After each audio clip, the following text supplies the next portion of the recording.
choo, all aboard! Orphan trains were the basis of child placement, evolving from orphan asylums to train shipment and finally the home placement model used in today's foster care system. According to Michelle Martin in her book, Introduction to Human Services, the third edition, orphans became a growing problem in the United States during the 1800s. The Civil War left many children without either parent, and society began a reformation of child welfare policies. The first solution society sought was orphanages, also known as the orphan asylum.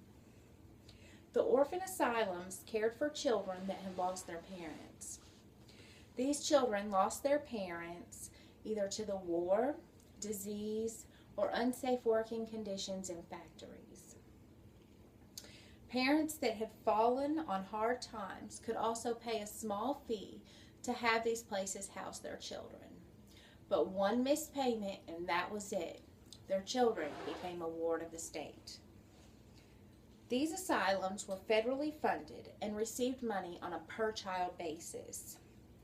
This encouraged people to make large housing units. According to Martin, they housed as many as 2,000 children in one building. So discipline and structure became more important than creativity and fun. As the orphanages grew overcrowded, children were left to fend for themselves in the streets of New York. These children were considered a problem, and society sought a solution. According to Martin, that solution came from Reverend Charles Loring Brace.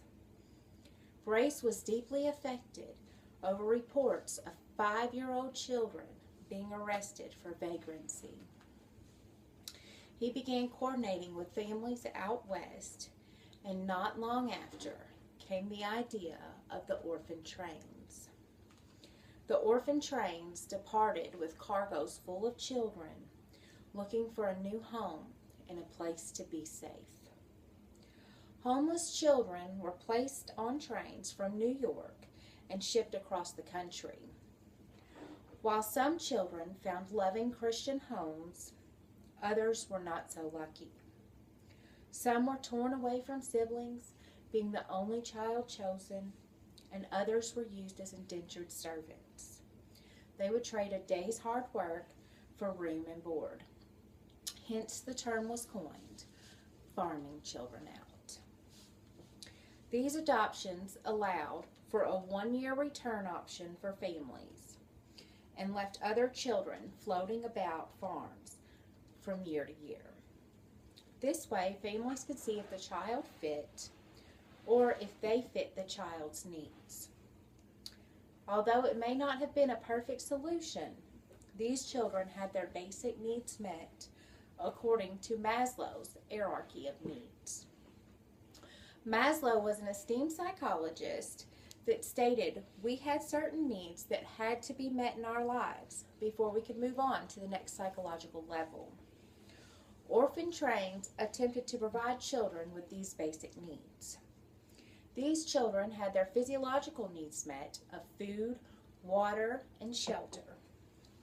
Safety needs were met of order and stability for some, and still others had their needs of love and belonging met in these homes. But these needs were not met for everyone consistently. Changing child development theories gave this program much criticism and called for a new system. This new system ended the orphan trains with the last train departing in 1929 and gave way to the foster care system we have today. Changing child labor laws stated that children could no longer be used in the workforce or for indentured servitude. Farming children out was no longer a pliable solution.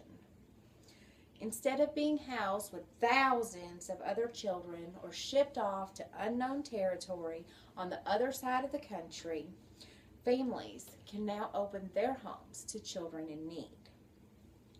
These children can live with these families on a temporary basis or can be adopted, but the new model of foster care focuses on family reunification. This allows for supervised visits from family and also prevents children from being removed from their homes due to poverty.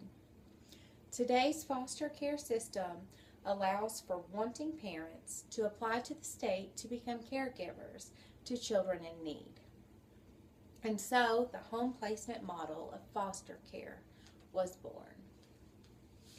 Our country moved from thousands in asylums to shipping homeless children to other places across the country on trains, and transitioned to a new model of care inside the home of caregivers. All of these changes were made based on changing child development theories and child labor laws, along with focusing on keeping families together. We can now see how orphan trains were the basis of child placement, evolving from orphan asylums to train shipment, and finally the home placement model used in today's foster care system. So next stop, an open home, no work necessary.